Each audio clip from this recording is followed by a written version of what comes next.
Hello everyone, मेरा नाम doctor हर्ष बाला है और मैं एक चाइल्ड स्पेशलिस्ट हूँ। आज का हमारा टॉपिक है कि ये मेटाबॉलिक सिंड्रोम वर्ल्ड में और ख़ासकर इंडिया में इतना बढ़ता क्यों जा रहा है। देखिए, मैं एक पीडियाट्रिशियन हूँ तो मैं आपको बच्चे के जन्म से ही समझाना स्टार्ट करूँगी, क्योंकि ये जो मेटाबॉलिक सिंड्रोम है इसका बीज बचपन में ही डाल दिया जाता है। बच्चे जन्म लेते हैं, हमारे पास आते हैं, उसके बाद रेगुलर चेकअप्स के लिए आते हैं, 2-3 साल तक हमारे पास आते रहते हैं। जब वो साल 2 साल के होते हैं तो मदर्स की कंप्लेन होती है कि सब कहते हैं कि तुम्हारा बच्चा बहुत वीक है और जो है बाकी दूसरों के बच्चे तो बहुत ही गोलू मोलू हैं, मेरा बच्चा क्यों ऐसा है। तो हम बच्चे को देखते हैं, कुछ बच्चे तो हमें बिल्कुल ठीक ही लगते हैं, वेट भी गेन कर रहे होते हैं जितना मिनिमम उनको करना चाहिए, लेकिन मदर्स की कंप्लेन यही रहती है कि हमारा बच्चा हेल्दी गोलू मोलू होना चाहिए। तो मैं मदर्स से हिस्ट्री लेती हूँ, पूछती हूँ कि आपका बच्चे को आप क्या खिलाते पिलाते हो। अब उसमें 2 टाइप के सिनेरियो आते हैं। एक तो कुछ मदर्स होती हैं कि सब कुछ खाता पीता है मैडम, सब्जी रोटी दाल चावल दूध फ्रूट सब खाता है, और मैं पूछती हूँ कि बच्चा एक्टिव है सारा दिन। हाँ, बहुत एक्टिव है, 1 मिनट भी बैठता ही नहीं है, सारा दिन इधर से उधर धूम मचाता रहता है। तो फिर मैं उन्हें कहती हूँ तो फिर दिक्कत क्या है। मैडम दिक्कत खाली यही है कि थोड़ा गोलू मोलू होना चाहिए, हेल्दी होना चाहिए। बाकी लोगों के बच्चे इतने हेल्दी हैं। तो फिर मेरी सास बोलती है कि तुम अपने पीडियाट्रिशियन को कहते क्यों नहीं हो कि इसका जो है वज़न बढ़े, ऐसी कोई दवा लिख के दे। अब बताइए क्या समझाएं अब उनको। फिर भी मैं कोशिश करती हूँ समझाने की कि आपका बच्चा बिल्कुल ठीक है, टाइम के साथ वेट पुट ऑन कर लेगा और इतना वेट उसके लिए इनफ है, वो एक्टिव है, ठीक है। और दूसरे टाइप का सिनेरियो क्या होता है कि मदर्स कहती हैं कि घर का तो कुछ खाता ही नहीं है, बाहर का बिस्किट वेफ़र पैकेट कुछ भी दे लीजिए फटाफट खा जाएगा, लेकिन घर की तो चीज़ें इसको पसंद ही नहीं है। और सब्ज़ी तो ये बिल्कुल नहीं खाता है। हाँ, रोटी कभी गुड़ के साथ कभी दूध के साथ फिर भी कभी खा लेता है, पर रोटी तो सब्ज़ी तो ये खाता ही नहीं है। तो फिर मैं उन्हें समझाती हूँ कि बच्चों को आपको खाना तो सिखाना पड़ेगा ना, सब्ज़ी रोटी। मैं तो बहुत कोशिश करती हूँ मैडम, पर ये खाता ही नहीं है। पर आप कुछ ऐसा टॉनिक लिख दीजिए जिससे इसका वज़न बढ़ जाए। बताइए अब क्या करें। अब मदर इन लॉ ने कहा है कि अगर इस पीडियाट्रिशियन के पास वज़न नहीं बढ़ रहा है तो अपना पीडियाट्रिशियन चेंज कर लीजिए। हमें भी फिर थोड़ा-सा कुछ ना कुछ टॉनिक लिख के देना पड़ता है, भई धंधा भी तो करना है। तो फिर हम उन्हें समझाते हैं फिर भी आप कोशिश करिए कि आपका बच्चा सब्ज़ी रोटी खाए। और फिर मैं मन में सोचती हूँ कि आपके बच्चे को मैं अपने घर ले जाऊँ तो ये सब सिखा सकती हूँ, बाकी तो आपको ही सिखाना पड़ेगा। अब बच्चे 2-3 साल तक दिखाने आते हैं और उसके बाद फिर कहाँ गायब हो जाते हैं पता नहीं, क्योंकि मुझे ऐसा लगता है कि बहुत छोटी-मोटी तकलीफ़ों के लिए फिर वो पीडियाट्रिशियन के पास नहीं आते हैं, घर के पास ही छोटे-मोटे डॉक्टर्स के पास दिखा लेते हैं। फिर ऐसा सीन आता है कि एक 12-13 साल का बच्चा ओपीडी में हमारे एंटर करता है, एकदम गोलू-मोलू ओवरवेट, और उसकी मदर बोलती हैं, "मैडम पहचाना इसे?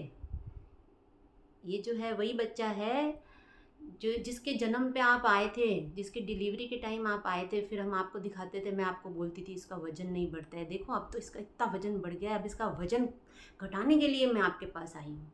अच्छा, फिर मैं रिकॉल करने की कोशिश करती हूँ, फिर मैं बोलती हूँ, "अच्छा तुम तो वही हो ना, तुम बोलती थी कि मेरा बच्चा सब्ज़ी खाना नहीं सीख रहा है, तो फिर अभी सब सब्ज़ी खाता है ये? सब्ज़ी रोटी घर की खाता है?" मैडम सब्ज़ी तो अभी भी नहीं खाता है, लेकिन रोटी खा लेता है। तो मैं पूछती हूँ कि कब से वेट पुट ऑन करना शुरू किया? वैसे तो 6-7 साल का था तब हेल्दी होना शुरू हो गया था, लेकिन अभी-अभी बहुत ज़्यादा वेट पुट ऑन कर लिया है। तो मैं समझाती हूँ उन्हें कि आपका बच्चा जो है प्यूबर्टल स्टेज में आ रहा है, तो इस टाइम आपको उसके खाने-पीने का ध्यान रखना चाहिए और थोड़ी फ़िज़िकल एक्टिविटी भी करनी चाहिए।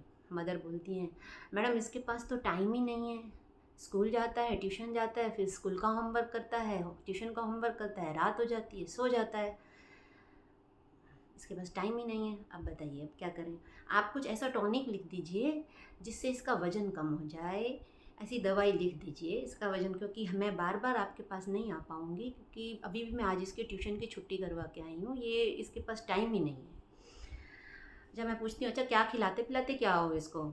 तो मैडम सुबह जो है या तो भाखरी या पराठा खा के जाता है या दूध पी के चला जाता है स्कूल में, दोपहर में आके सब्ज़ी रोटी खाता है, रात में सब्जी तो जो है नहीं खाता है, कई बार मोस्टली तो गुड़ रोटी ही खाता है।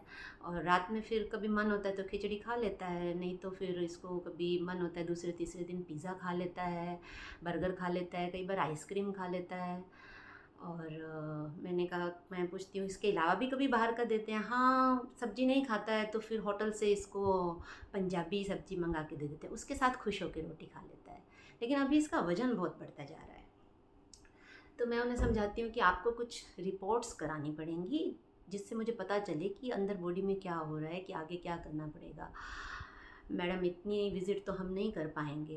तो फिर मैं उन्हें समझाती हूँ कि ठीक है, जब आपके पास टाइम हो, आपकी बच्चे की वेकेशन हो, तब आप आ जाइएगा।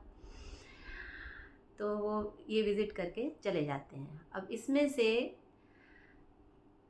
बच्चे 10% ही हमारे पास वापस आते हैं, बाकी 90% उसके बाद वापस नहीं आते हैं।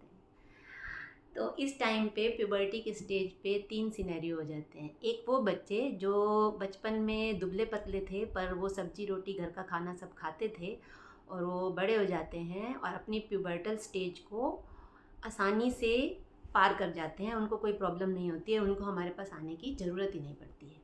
अब ये जो ओवरवेट बच्चे आए हैं, इसमें भी 2 पार्ट्स हो जाते हैं। एक वो बच्चे जो हमारे पास कभी वापस ही नहीं आते, और एक वो बच्चे जो 10% जो वापस आते हैं कि अभी इसका वज़न तो और बढ़ता जा रहा है।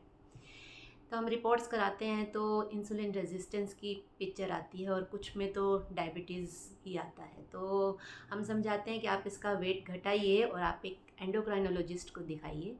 तो वो बच्चे चले जाते हैं एंडोक्राइनोलॉजिस्ट के पास, और एंडोक्राइनोलॉजिस्ट अपने हिसाब से उसे फिर टैकल करते हैं, उन्हें डाइट एक्सरसाइज सब एडवाइस करते हैं और कुछ मेडिसिन स्टार्ट करते हैं। अब जो उसे फॉलो करते हैं, इंसुलिन रेजिस्टेंस को थोड़ा सा रिवर्स कर लेते हैं, तो उनकी लाइफ थोड़ी बेटर हो जाती है। बाकी नहीं तो फिर इंसुलिन पे ही जाते हैं और लाइफ आगे दवाइयों पे ही झंड हो जाती है। अब वो बच्चे ओवरवेट जो हमारे पास वापस नहीं आते हैं, उनका क्या होता है? उनका ये होता है, क्योंकि ये प्यूबर्टल स्टेज थी, फिजियोलॉजिकल इंसुलिन रेजिस्टेंस था, प्यूबर्टी से पहले उनकी बॉडी जो है, जो भी वो खा पी रहे थे उससे कॉप अप कर रही थी। इंसुलिन रेजिस्टेंस बहुत ज़्यादा उन्हें परेशान नहीं कर रहा था, लेकिन जब प्यूबर्टी का इंसुलिन रेजिस्टेंस उस पर टॉप अप हुआ तो उनकी बॉडी ने कॉप अप करना बंद कर दिया था। पर अभी प्यूबर्टल स्टेज चली गई है, उनके हार्मोन्स फिर से स्टेबलाइज हो चुके हैं, तो इंसुलिन रेजिस्टेंस जो प्यूबर्टी की वजह से था वो रिवर्स हो जाता है। तो अब उनकी बॉडी फिर से कॉप अप करने लग जाती है, वो उनका वेट बढ़ना बंद हो जाता है, और ऐसे बच्चे फिर हमें वापस दिखाने नहीं आते हैं और धीरे धीरे बड़े हो जाते हैं, और उसके बाद जो है वो एडल्ट्स हो जाते हैं और थोड़े ओवरवेट ही होते हैं एडल्ट पीरियड में। तो अब ये जो बच्चे हैं, इनको 2 में डिवाइड कर देते हैं, एक मेल और एक फीमेल।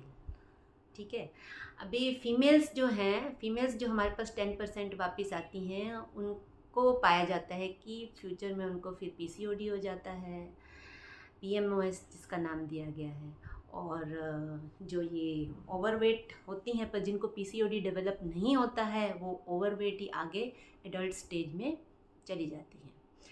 और मेल्स में क्या होता है? मेल्स में जो ये 10% बच्चे जो हमारे पास वापस आते हैं, मोस्टली जो है उनमें ओबेसिटी और फिर टाइप 2 डायबिटीज़ पाया जाता है, और जो बाकी हमारे पास वापस नहीं आते हैं वो ओवरवेट स्टेज में ही एडल्ट हो जाते हैं।